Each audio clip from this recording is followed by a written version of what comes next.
So you are a UX writer working in a company and you want your boss to give you that promotion, that raise that you deserve. Or you're a UX writing freelancer and you want your client to continue working with you, but why would they? Well, here there comes an interesting little concept into play called ROI, the return on investment of your work. Or put differently, what do people get for their money when they invest in you as a UX writer? But the ROI of UX writing also plays a major role in other situations. For example, when companies initially decide whether or not they even want to hire a UX writer or a UX writing agency, which is why there is a huge interest in how we can prove the return on investment of UX writing. So let's discuss exactly that.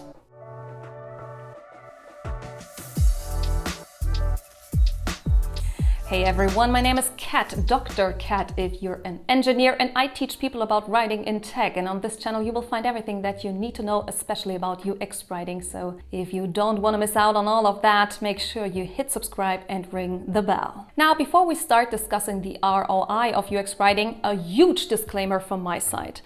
I don't really believe in trying to calculate a specific number-based return on investment for anything UX related, okay? And I will discuss the reasons for that at the end of this video. All that I can say right now is that there are many problems with even trying to do that, okay? But we need to put this aside for a moment, because if you are a UX writer, trust me, you will be asked for it sooner or later. So UX is not about numbers only, but business is, and UX is part of business. So let's get you prepared for this conversation. And let's start with the very beginning. What exactly is a return on investment? What kind of metric are we talking about here? Now, the ROI has its origin in the finance industry, of course, and here it has always been used to calculate the ratio that, per definition, compares how much you paid for an investment to how much you earned from that investment. And in finance, there are less complex and more complex ways of calculating this number. But of course, it is a super crucial business metric, because in the end,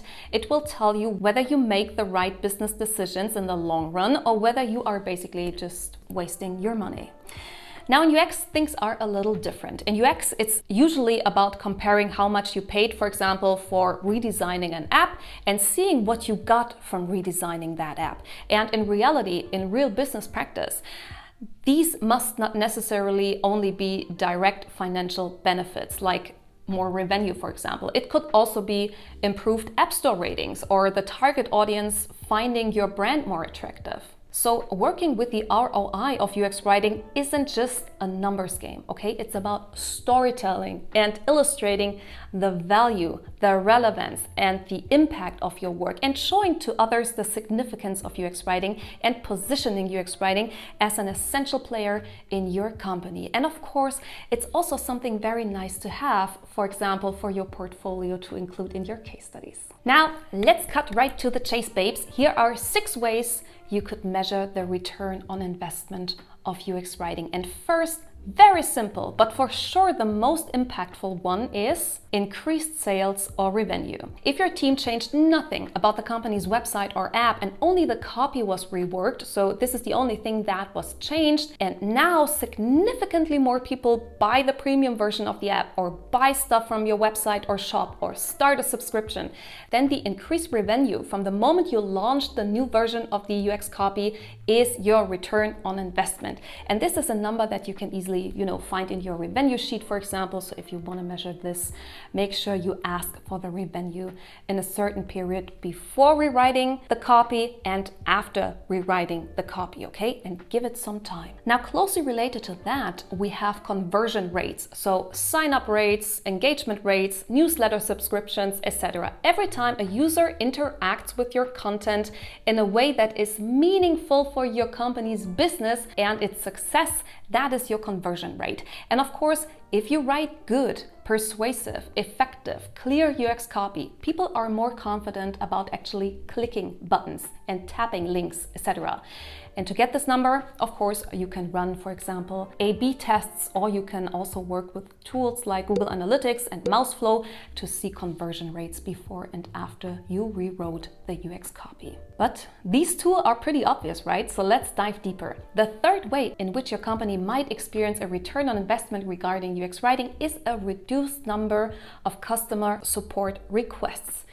If fewer people have questions about your product, if fewer things are unclear, if people are unable to solve their problem themselves because your UX copy enabled them to do so, there will be fewer support requests, fewer people to call your support hotline or write emails to your customer support team, which ultimately will save your company a lot of money. So if you rewrote the copy of your app or website and suddenly there is a dip in support requests, you've done a good job as a UX writer. And of course, the number of support requests is also something that you should check for a certain period before publishing the new UX copy and for a certain period of time after that. So make sure you talk to the departments that have these numbers, okay?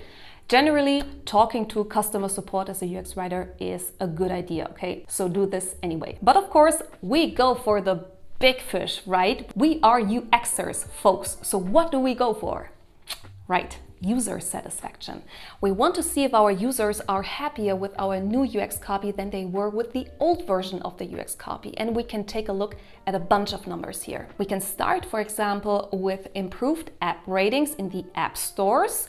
You can, of course, also run user tests and surveys before and after the copy was rewritten and see how the results improved.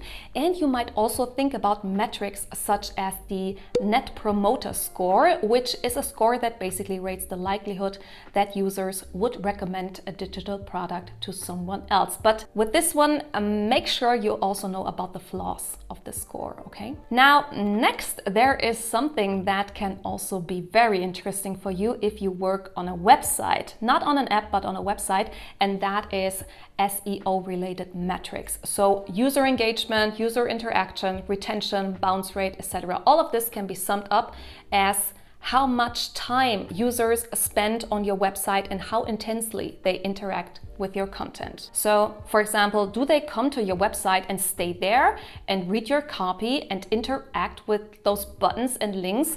Or do they just come to your website and leave again quickly because they don't find what they're looking for? Because that, of course, would hurt your website's rank in the search results. So good UX copy will have an impact on your rank in the Google search results and your SEO score, which again has an impact on your website's visibility.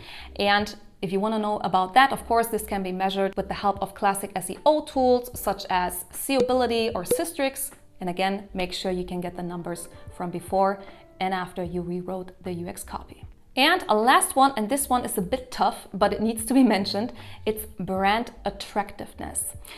Excellent UX copy can have a huge impact on the overall attractiveness of your brand. We all know the examples of Slack and MailChimp, so brands that we can probably all agree on have become more attractive due to their unique UX writing and copywriting. And of course, this one is kind of hard to measure, but you could also run surveys here or, conduct interviews before and after rewriting the copy to find out about that. And here, definitely make sure that you involve professional user researchers because getting these insights can be a bit tricky. So we need some experience and expertise here. Now, these were 6 ways that could help you measure the ROI of UX writing. But of course, we definitely need to talk about the reliability of these metrics. There is absolutely no way to accurately measure the direct financial impact that UX writing has on your business, okay? These factors that I just mentioned can only indicate the impact that UX writing may have. It's not like, okay, we invested $5 in UX writing and now we got $8 out of it, okay? So if you want to talk about the return on investment of UX writing,